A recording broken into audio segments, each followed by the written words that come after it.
Now, working from home is creating, it seems, a whole new generation of villainous bosses like Mr. Burns from The Simpsons. The Policy Institute Hack Future Lab has found that working from home has triggered the largest reduction in trust between employee and manager ever seen in modern times. It found 50% of managers don't trust remote staff as much as they should. And also just over half admit that Big Brother type webcams they think would be helpful to check employee productivity. Terence Myrie, the founder of the think tank Hack Future Lab, joins me now. Afternoon to you. Good afternoon. Great to be on the show. Oh, this sounds almost quite sinister in a way. I mean, what have you found about how much trust is lacking really since the pandemic?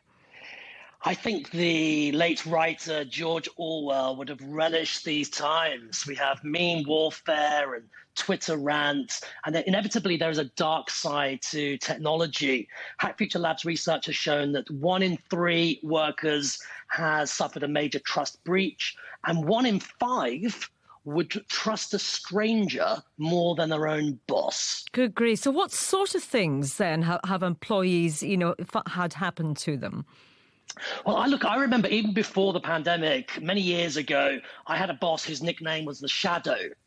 And perhaps most of our listeners can relate to that type of boss, where literally I'd be at my laptop and all of a sudden I'd feel this shiver go down my spine, heavy, deep breathing, and then a question: what are you doing, Maori? And basically, everybody can think of a bad boss, and it's one of the most significant relationships in our lives. Because if it isn't working, if it's dysfunctional, or if it's broken, it affects our well-being and it affects our happiness. And so what's happened is, in a virtual environment, we're also seeing displays, these sort of dark displays of behavior by certain bosses, not all of them. Mm-hmm. And has there been an increase in using sort of spying software then on laptops and whatever devices people are working from home on? Believe it or not, there is a small percentage of companies that are actively looking at this area, whether it's the number of keystrokes per hour or even installing cameras. I believe, thankfully, for the majority of companies, they're not going to go down that road because trust is the North Star. And once that's broken, it's actually very difficult to recover. But what's worrying is there is a pool of organizations that are interested in this. And it is difficult, isn't it? Because it's a difficult time for most people working from home. There are, it brings its own challenges. So many people are also having to help out with homeschooling as well. And it can't help you get the best out of employees if they feel they're being undermined in this way.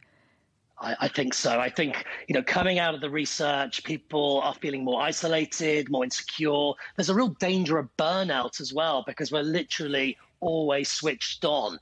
And those kind of boundaries between work life and family life have become completely blurred. So I think, if there was a playbook for bosses out there, it's go big on truth, go big on transparency, go big on trust. And what that means is autonomy. What that means is believing in your people. Yeah, and best get dressed for those early morning Zoom calls maybe as well. Thank you very much, Terence Myrie.